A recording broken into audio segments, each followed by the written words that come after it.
Okay. మనతో పాటు రాఘవేంద్ర గారు టీడీపీ నేత కూడా యాడ్ అయ్యారు. రాఘవేంద్ర గారు గుడ్ మార్నింగ్ అండి. మార్నింగ్ అండి. ఓకే. ఇవాళ ప్రవేశపెట్టబోయే బడ్జెట్ మీదే అందరి ఆశలు కూడా ఎక్కువగా కనిపిస్తూ ఉన్నాయి. ఎస్పెషల్లీ సూపర్ 6 హామీలకి సంబంధించి ఎదురు చూస్తున్నారు చాలామంది. సో మాకు ఎవరికైనా అవకాశం ఉంటుందేమో ఈసారి తల్లికి వందనం అంటే ప్రతి పిల్లలకి కూడా 15,000 రూపాయలు వేసే అంశం తీసుకోవచ్చు, లేదంటే రైతుకు ఆర్థిక సహాయం కింద అవ్వచ్చు. సో ఎస్పెషల్లీ ఈ రెండు అయితే బాగా ఎక్కువగా వైనం చూస్తున్నాం. అవి చూస్తే చాలా ఎక్కువ అమౌంట్తో కూడుకున్న పరిస్థితి కూడా చూస్తున్నాం. ఈసారి బడ్జెట్ని ఎలా ఆశించవచ్చు అంటారు? ముందుగా బీఆర్కే న్యూస్ యాజమాన్యానికి, అదేవిధంగా ప్యానెల్లో ఉన్నటువంటి రామ్మోహన్ గారికి, సోదరుడు చందుకి నమస్కారాలు. ఏ రాష్ట్రం అయినా మనకి జనరల్గా రన్ అవ్వాలంటే 4 పిల్లర్స్ ఇంపార్టెంట్. అంటే అభివృద్ధి ఒకటి, సంక్షేమం, అదేవిధంగా ఆ రాష్ట్రానికి తగ్గట్టు మౌలిక సదుపాయాలు క్రియేట్ చేయడం, అదేవిధంగా లా అండ్ ఆర్డర్కి సంబంధించి ఈ 4 ఏ రాష్ట్రంలో అయితే కంట్రోల్లో ఉంటాయో ఆ రాష్ట్రాన్ని మనం సక్సెస్ఫుల్గా ఆ ప్రభుత్వం రన్ చేస్తుందని చెప్పేసి కూడా అందరికీ మనం జనరల్గా చెప్పుకోవచ్చు. అయితే ఈరోజు చంద్రబాబు నాయుడు గారి ప్రభుత్వంలో, ఎన్డీఏ కూటమి ప్రభుత్వంలో ఈ 4టిని కూడా ఎక్కడ కూడా ఏ ఒక్కదానికి కూడా డిఫరెన్సెస్ ఇవ్వకుండా ఈ 4టిని కూడా ఒకే తాటి మీద ముందుకు తీసుకెళ్తున్నటువంటి ప్రభుత్వం వచ్చేసి ఎన్డీఏ ప్రభుత్వం. అయితే ఇప్పుడు జనరల్గా మేము ఎలక్షన్కి ముందు వచ్చేసి కొన్ని హామీలు ఇవ్వడం జరిగింది. ఏదైతే సూపర్ 6 కానివ్వండి, సూపర్ 6తో పాటుగా కొన్ని మేనిఫెస్టోలో కొన్ని ఐటమ్స్ పెట్టడం జరిగింది. పవన్ కళ్యాణ్ గారు కొన్ని యాడ్ చేయడం జరిగింది. అదేవిధంగా మా ఉమ్మడి మేనిఫెస్టో కూడా ఒకటి యాడ్ అయింది. ఎందుకంటే మేము ఈ సూపర్ 6 అనేది జనరల్గా మా మహానాడు టైంలో మేము అనౌన్స్ చేయడం జరిగింది. తర్వాత అయిపోయిన తర్వాత పవన్ కళ్యాణ్ గారి ద్వారా కొన్ని యాడ్ చేయడం జరిగింది. వీటిల్లో ఇప్పటికే ఏంటంటే పెన్షన్స్ ఆల్రెడీ డబుల్ చేయడం జరిగింది. రాగానే 3,000 పెన్షన్ని 4,000 చేసుకోవడం జరిగింది. అదేవిధంగా చాలా వెల్ఫేర్ పథకాలు ఏవైతే ఉన్నాయో అంటే తెలియనివి చాలా. అంటే మనకి జనరల్గా ఏంటంటే టీడీపీ ఎన్డీఏ గవర్నమెంట్ అనగానే ఏం చేస్తారంటే సూపర్ 6 ఎతుకుతున్నారు. ఈ సూపర్ 6 కాకుండానే ఇంకా చాలా సంక్షేమ పథకాలు, వెల్ఫేర్ ఏవైతే ఉన్నాయో స్కీమ్స్ అన్నీ కూడా చాలా వరకు కూడా ఆల్రెడీ ఇంప్లిమెంటేషన్లో ఉన్నాయి. అయితే ముఖ్యంగా మేజర్గా మనము ఈ సూపర్ 6 గురించి టార్గెట్ చేశారు కాబట్టి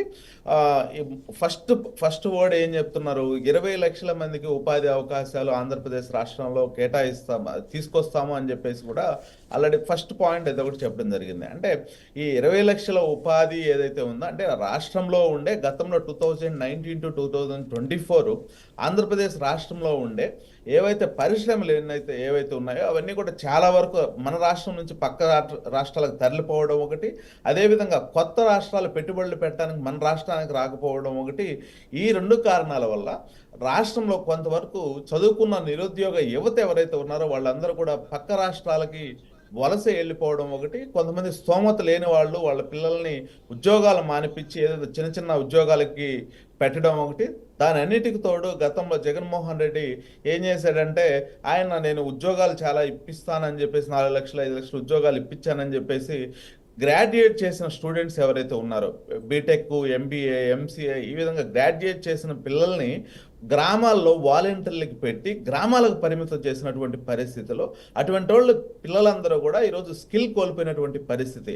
అయితే ఈరోజు మా ప్రభుత్వం అధికారంలోకి వచ్చిన తర్వాత మేము ఏం చేయబోతా ఉన్నామంటే ఈ రాష్ట్రానికి పెట్టుబడులను ఆకర్షించి రాష్ట్రానికి పరిశ్రమలను తీసుకొచ్చి ఈ రాష్ట్రంలో ఉన్న యువతకి స్కిల్ పెంచి స్కిల్ నైపుణ్యం అంటే స్కిల్ సెంటర్స్ ఇవన్నీ కూడా ఏర్పాటు చేసి ఎవరికి ఆటోమొబైల్సా, లేకపోతే ఐటీ సైడా, లేకపోతే ఇంకొక ఆక్వా సైడా, ఈ విధంగా డిఫరెంట్గా వాళ్ళ ఇంట్రెస్టెడ్ ఏదైతే ఉందో దాని ప్రకారం వాళ్ళకి స్కిల్ నైపుణ్యం చేసి దానికి తగ్గట్టు మేము ఏవైతే పరిశ్రమలు తీసుకొచ్చామో వాటికి తగ్గట్టుగా వాళ్ళకి ఉద్యోగ అవకాశాలు కల్పించే ఒక ప్రాసెస్ అయితే ఆల్రెడీ మా యువనేత నారా లోకేష్ గారు దాన్ని ముందుకు తీసుకెళ్తా ఉన్నారన్న విషయాన్ని కూడా ఒకటి గుర్తు చేస్తా ఉన్నా. ఎందుకంటే రానున్న రోజుల్లో చంద్రబాబు నాయుడు గారి విజన్ కానీ అదేవిధంగా పవన్ కళ్యాణ్ గారి వీళ్ళందరూ కూడా తోడ్పాటు ఒకరికొకరు దీన్ని కోఆర్డినేషన్ చేసుకొని రాష్ట్రానికి ఎక్కువ పరిశ్రమలు తీసుకురావడం కోసంగా వాళ్ళు నిరంతరం కృషి చేస్తూ ఉన్నారు. దానికి తగ్గట్టు లోకేష్ గారు ఇప్పటికే ప్రణాళిక సృష్టించుకొని ముందుకెళ్తా ఉన్నారు. అంటే మీరు చూస్తూ ఉంటారు ఈ మధ్య కాలంలో ఇప్పుడు పెద్దలు రామ్మోహన్ గారు మాట్లాడారు, రాష్ట్రానికి ఇప్పటి వరకు ఒరిగింది ఏం లేదు, రాష్ట్రంలో కొత్తగా పెట్టుబడులు ఏమి రాలేదు, కొత్తగా పరిశ్రమలు ఏమి స్టార్ట్ అవ్వట్లేదు అనేది. ఇప్పుడు మీరు ఒకటి గుర్తించాలండి, రాష్ట్రంలో ఒక కంపెనీ కొత్త కంపెనీ స్టార్ట్ అవ్వాలంటే ఇదిగో హైదరాబాద్ నుంచి తీసుకొచ్చి అది ఒక ఏమంటారు బిల్డింగ్ మన చేతిలోంచి ఎత్తుకొచ్చి ఇక్కడ పెట్టడం కాదు.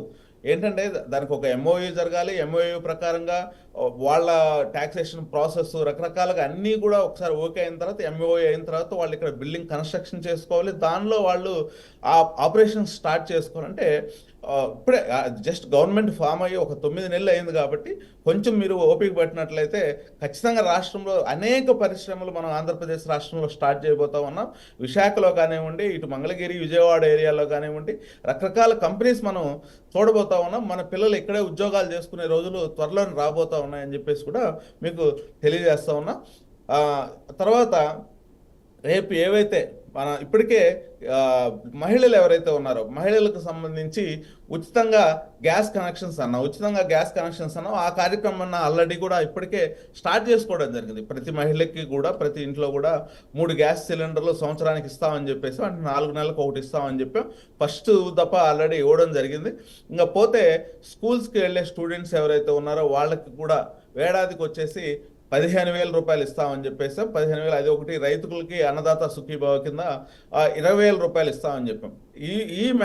ఇప్పుడు ఏదైతే బడ్జెట్ ప్రవేశపెట్టబోతా ఉన్నారో ఈ బడ్జెట్ 100% ఖచ్చితంగా ఎవరైతే మహిళలకి, అదేవిధంగా రైతులకి, అదేవిధంగా యువతకి, వీళ్ళందరికీ కూడా చాలా పెద్దపీట అయిపోతా ఉందని చెప్పేసి మేము ఆశాభావం వ్యక్తం చేస్తూ ఉన్నాం. ఎందుకంటే మా ప్రభుత్వము ఏదైతే మాట ఇచ్చిన మాటకి ప్రతి విషయంలో కూడా కట్టుబడి ఉండిపోతా ఉంది. ఎక్కడ కూడా రైతుల్ని అన్యాయం చేద్దాం, రైతుల ఇబ్బందుల్ని వాళ్ళని ఇంకా పెంచుదామనే అయితే ఇది కాదు. రైతులకు ఉండే సమస్యలన్నింటినీ కూడా మా యువనేత నారా లోకేష్ గారు ఏదైతే పాదయాత్ర చేసే టైంలో పాదయాత్రలో ఆయన చూసినటువంటి ప్రతి ఒక్క విషయాన్ని కూడా ఇప్పటికే ఆయన క్షుణ్ణంగా పరిశీలించుకొని రైతులకు ఏ విధంగా సపోర్ట్ చేయాలనే విషయాన్ని కూడా ఆయన చాలా క్లియర్గా ఉన్నారు. కాబట్టి రైతులకు ఇచ్చిన మాట ప్రకారంగా రేపు ఏదైతే మే జూన్ నెలల్లో ఈ రైతులకు సంబంధించి 20,000 రూపాయల ఆర్థిక సహాయం ఇవ్వడం అనేది ఖచ్చితంగా జరగబోతుంది. అది ఈరోజు ఏదైతే బడ్జెట్ ఉందో దానిలో ఖచ్చితంగా చెప్పబోతారు. అదేవిధంగా స్కూల్కి వెళ్ళే స్టూడెంట్స్ ఎవరైతే ఉన్నారో మేము ఏదైతే చెప్పామో, ఏదైతే గతంలో జగన్మోహన్ రెడ్డి గారు కానీ ఆయన సతీమణి భారతి గారు కానివ్వండి, గతంలో ఏం చెప్పారు, వాళ్ళ ఇంట్లో ఎంతమంది పిల్లలు ఉన్నారో అంతమందికి అమ్మఒడి ఇస్తామని చెప్పేసి కూడా చెప్పి హామీ తప్పినటువంటి పరిస్థితి. కానీ మేము అలా చేయబోవట్లేదు. మేము ఎంతమందికి అయితే చెప్పామో అదిగో ఇప్పుడు ఆ ఇంట్లో 2 పిల్లలు ఉన్నారా, 3 పిల్లలు ఉన్నారా, వాళ్ళందరికీ కూడా 15,000 రూపాయలు ఇవ్వడానికి ఈ ప్రభుత్వం సిద్ధపడింది. దానికి తగ్గట్టుగా కార్యాచరణను రూపొందించుకున్నాం. ఎందుకంటే ఇప్పుడు పెద్దలు అన్నారు ఏంటంటే జగన్మోహన్ రెడ్డి ఎక్కడి నుంచి తీసుకొచ్చి ఇచ్చాడు, చంద్రబాబు నాయుడు ఎక్కడి నుంచి తీసుకొచ్చి ఇస్తాడు, ఇప్పుడు డబుల్ అయిపోయిందని చెప్పేసి మాట్లాడుతూ ఉన్నాను. నేను అనేది ఏంటంటే జగన్మోహన్ రెడ్డి ఏం చేశాడంటే, జగన్మోహన్ రెడ్డి మనకి కుండలో వండుకొని తీసుకుపోయి పెట్టాడు. ఎవరో వండితే ఆ వండిన దాన్ని తీసుకొచ్చి పెట్టాడు. ఆయనకు సంపాదన చేత కాలేదు, రాష్ట్రానికి పరిశ్రమలు ఎలా తీసుకురావాలో తెలియలేదు, రాష్ట్రంలో ఏ విధమైన పెట్టుబడులు తీసుకురావాలి, రాష్ట్రానికి సంపద ఏ విధంగా సృష్టించాలి, రాష్ట్రానికి ఆదాయం ఏ విధంగా పెంచాలనే విషయాన్ని జగన్మోహన్ రెడ్డి ఆంధ్రప్రదేశ్ రాష్ట్రంలో పూర్తిగా మిస్ అయిపోయేసి ఆయన ఎంతసేపటి కూడా రాష్ట్రంలో ఏం చేశాడంటే ఆయన ఖజానాను నింపుకోవడం కోసం 4 విషయాల మీద ఆధారపడ్డాడు. ఆయన మైన్ మీద కానీ, వైన్ మీద కానివ్వండి, అదేవిధంగా ల్యాండ్ మీద కానీ, శాండ్ మీద, ఈ 4 మీద ఆధారపడి ఆయన ఖజానాను ఆయన నింపుకున్నాడే తప్ప ఏ ఒక్క రూపాయి కూడా ఆంధ్రప్రదేశ్ రాష్ట్ర ప్రభుత్వ ఖజానానికి తీసుకొచ్చినటువంటి పాపాన పోలేదు. ఈరోజు మేము అధికారంలోకి వచ్చిన తర్వాత ఏం చేస్తూ ఉన్నాం, రాష్ట్ర ప్రభుత్వ ఖజానాన్ని పెంచే పనిలో మేము ఉన్నాం. మేము ఇప్పటికే మీరు నాకు మాట్లాడారు, ఏం మాట్లాడారు, మద్యం వల్ల ప్రభుత్వానికి ఆదాయం వచ్చిందనేది. ఇది ఒక ఎగ్జాంపుల్. ఎందుకంటే గతంలో జగన్మోహన్ రెడ్డి మద్యాన్ని అడ్డం పెట్టుకొని సంపాదించి అతని ఖజానా అతను నింపుకుంటే, అతను తాడేపల్లి ఖజానాని అతను నింపుకుంటే, మేము ఈరోజు మద్యంతో పాటు రాష్ట్ర ఖజానాను పెంచాం. అదేవిధంగా శాండ్ విషయం కూడా మేము ఈ విధంగా ఇట్లాగే చేస్తా ఉన్నాం. ఈ విధంగా ఏంటంటే చిన్న చిన్నవండి. ఈ వీటన్నిటితో పాటుగా ఈరోజు రాష్ట్రంలో గతంలో జగన్మోహన్ రెడ్డి ఉన్నప్పుడు ఏం జరిగింది, చాలా పరిశ్రమ మీరు చూసినట్లయితే అమరాజా బ్యాటరీస్ వెళ్ళిపోయిందా, కియా వాళ్ళకి సంబంధించి ఆ కంపెనీ అక్కడ ఉంది తప్ప దాని అనుబంధ సంస్థలు ఎన్నైతే ఉన్నాయో చాలా అంటే చిన్న చిన్న స్పేర్ పార్ట్స్ అవి ఇవి ఎవరైతే తయారు చేసేవాళ్ళు వాళ్ళందరూ కూడా పక్క రాష్ట్రాలకి పారిపోయినటువంటి పరిస్థితి. అదేవిధంగా మన గన్నవరం విజయవాడ ఈ ఏరియాలో పెట్టాల్సినటువంటి కంపెనీలన్నీ కూడా ఏం జరిగాయి, అవన్నీ కూడా ఆగిపోయాయి. తర్వాత వీటన్నిటితో పాటు ఆంధ్రప్రదేశ్ రాష్ట్రం మనం ఎప్పుడైతే ఏపీ అంటే ఆంధ్రప్రదేశ్ పోలవరం అని చెప్పేసి మాట్లాడుతూ ఉన్నాం, ఈ ట్రెండిటీ యొక్క ఏదైతే కన్స్ట్రక్షన్ ఆగిపోవడం వల్ల ఎంతో మంది బడుగు బలహీన వర్గాలు కానివ్వండి, కార్మికులు కానివ్వండి రోడ్డును పట్టేటువంటి పరిస్థితి. అంటే నేను అనేది ఏంటంటే ఇక్కడ మనం కానీ ఒకరికి ఎంప్లాయ్మెంట్ ప్రొవైడ్ చేయగలిగితే అతను ఇక్కడే స్టే చేస్తాడు. అతను ఇక్కడే స్టే చేయడం వల్ల ఏంటి, అతని మీద అతనికి అయ్యే ఖర్చు కానీ లేకపోతే అంటే అతను పెట్టే ప్రతి రూపాయి ఖర్చు కానీ అదంతా కూడా మన గవర్నమెంట్కి వస్తుంది. అది ట్యాక్స్ రూపంలో కానీ జిఎస్టీ రూపంలో కానీ అతను అంటే అతను ఆ పరిశ్రమను నమ్ముకొని కొన్ని వందల కుటుంబాలు ఇక్కడ స్టే చేస్తాయి. ఇటువంటి అన్నీ కూడా జగన్మోహన్ రెడ్డి అనే వ్యక్తి పూర్తిగా నిర్వీర్యం చేశారు. కానీ మేము ఈరోజు ఏం చేయబోతున్నాం అంటే ఆంధ్రప్రదేశ్ రాష్ట్రంలో పుట్టిన ప్రతి ఒక్కరికి కూడా ఆంధ్రప్రదేశ్ రాష్ట్రంలోనే ఉపాధి కల్పించాలి, ఆంధ్రప్రదేశ్ రాష్ట్రంలో చదువుకున్న ప్రతి ఒక్కరు కూడా ఆంధ్రప్రదేశ్ రాష్ట్రంలోనే ఉపాధి చేసుకోవాలి, పక్క రాష్ట్రాలన్నీ కూడా ఆంధ్రప్రదేశ్ రాష్ట్రం వైపు చూడాలి అని చెప్పేసే విధంగా మేము రాష్ట్రానికి పెట్టుబడులు తీసుకురాబోతా ఉన్నాం. రాష్ట్రం యొక్క ఖజానాన్ని పెంచి రాష్ట్ర ప్రజలకు సంక్షేమాన్ని అందించబోతా ఉన్నాం తప్ప మా ఖజానాన్ని మేము నింపుకొని మా రాష్ట్ర ఖజానాన్ని ప్రజలకు ఖర్చు పెట్టాలని మేము చూడట్లేదు.